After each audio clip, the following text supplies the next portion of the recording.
नमस्कार, आप सभी का स्वागत है इस बुलेटिन में। मैं हूं आपके साथ शालिनी राणा। शुरुआत करेंगे बुलेटिन की। रामपुर दौरे पर पहुंचे उत्तर प्रदेश के डिप्टी सीएम केशव प्रसाद मौर्य ने सपा और आजम खान पर कड़ा प्रहार किया। उन्होंने कहा कि अपराधियों के लिए जेल में सुविधाओं की मांग करना न्याय के सिद्धांतों का अपमान है। ये राजनीति का आपराधिकरण है जिसे समाज और अब स्वीकार नहीं करेगा। केशव प्रसाद मौर्य ने कहा कि एसआईआर से विशेष रूप से सपा मुखिया अखिलेश यादव और आजम खान का परिवार मायूस है, क्योंकि अब फर्जी वोटर सूची और गलत लाभ लेने वालों की सच्चाई सामने आ रही है। वहीं मीडिया से बातचीत में उन्होंने कहा कि विपक्षी दल एसआईआर को लेकर बेवजह भ्रम फैला रहे हैं। यदि उन्हें समय बढ़वाना है तो चुनाव आयोग के पास जाना चाहिए, ना कि राजनीतिक बयानबाजी करनी चाहिए। मौर्य ने साफ कहा कि कोई भी मतदाता सूची में 2 स्थानों पर दर्ज नहीं होना चाहिए, क्योंकि यह निर्वाचन की पारदर्शिता के खिलाफ है।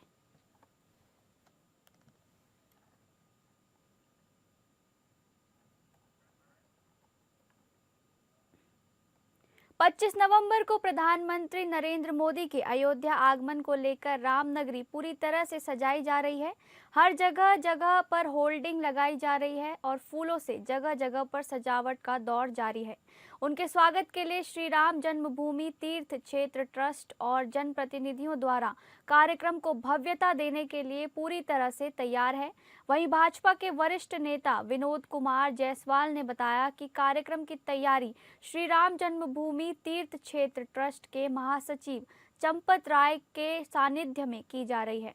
कार्यक्रम को भव्य रूप देने के लिए उनके सारे प्रयास जारी हैं। उन्होंने कहा कि भगवान राम के मंदिर की शिखर पर ध्वजारोहण होगा। हम लोगों की सौभाग्य की बात है 25 नवंबर को सभी संतों और महंतों का भी आगमन होगा। विनोद जायसवाल ने कहा कि अयोध्या वासियों में उत्साह ही उत्साह है। 500 वर्षों के बाद भगवान राम के लिए कार्यक्रम मनाया जा रहा है। जिस तरह से दीपावली मनाई गई है, भगवान के आगमन पर इस प्रकार से उनके भव्य मंदिर बनकर तैयार हो गया है। हम लोगों में अपार खुशी है, उसकी हम प्रशंसा नहीं कर सकते। 25 नवंबर को भारत के यशस्वी प्रधानमंत्री जी यहाँ धर्म ध्वज फहराने आ रहे हैं। अयोध्या में दीपावली जैसा उत्सव है।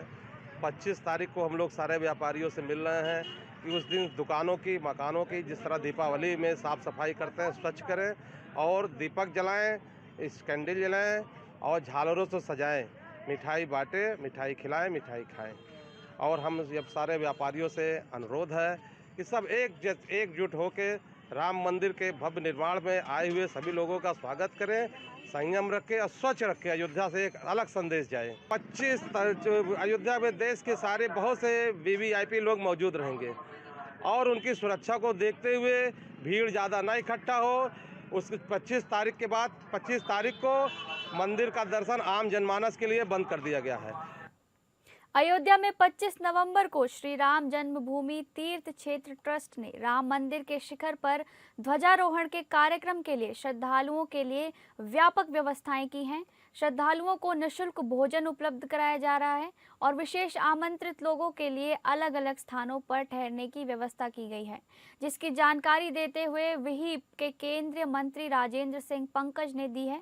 उन्होंने कहा कि तीर्थ क्षेत्र पूरम बाग विदेशी में लगभग 3000 लोगों के ठहरने की व्यवस्था है, जहां 2 भंडारे चलाए जा रहे हैं। अयोध्या नगर निगम के पूर्व मेयर ऋषिकेश उपाध्याय और लखनऊ के नीरज के तरफ से भंडारा चलाया जा रहा है, जबकि कानपुर प्रांत के लोगों के द्वारा रामघाट के चौराहे से लेकर बालूघाट के पास ठहरने वाले श्रद्धालुओं के लिए भोजन की व्यवस्था राम सेवकपुरम में सीता रसोई की तरफ से हो रही है। इस अवसर पर हनुमान गुफा से लेकर रामघाट तक धार्मिक कार्यक्रम होंगे, जिसमें अवधि प्रांत के अखिल तपस्वी छावनी से नामजिक पंडित रामस्वरूप दास एवं अन्य संत महंतों के साथ ध्वज यात्रा प्रारंभ होगी। काशी प्रांत बचता है।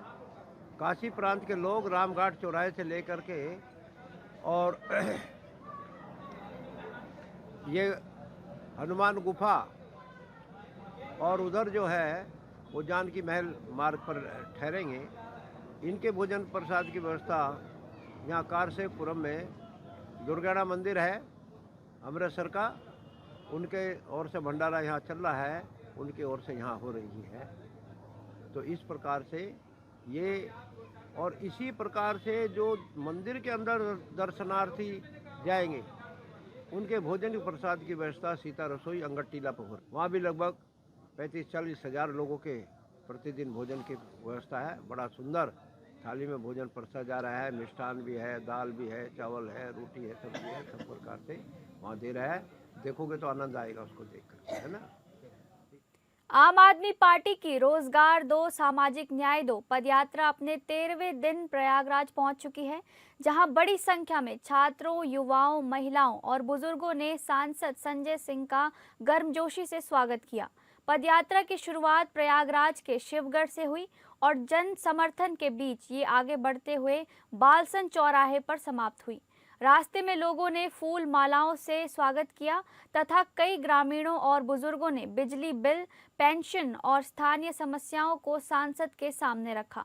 पदयात्रा के दौरान संजय सिंह ने कहा कि उत्तर प्रदेश में बेरोजगारी लगातार बढ़ रही है और भर्ती घोटालों व पेपर लीक की घटनाओं ने युवाओं के भविष्य को गहरी चोट पहुंचाई है। उन्होंने कहा कि प्रयागराज जैसे शिक्षा केंद्र में योग्यता की उपेक्षा हो रही है और पिछले वर्षों में छात्रों के शांतिपूर्ण प्रदर्शनों पर कार्यवाही ने नौजवानों का विश्वास तोड़ा है। उनका कहना था कि परीक्षाओं में अव्यवस्था और बार बार रद्दीकरण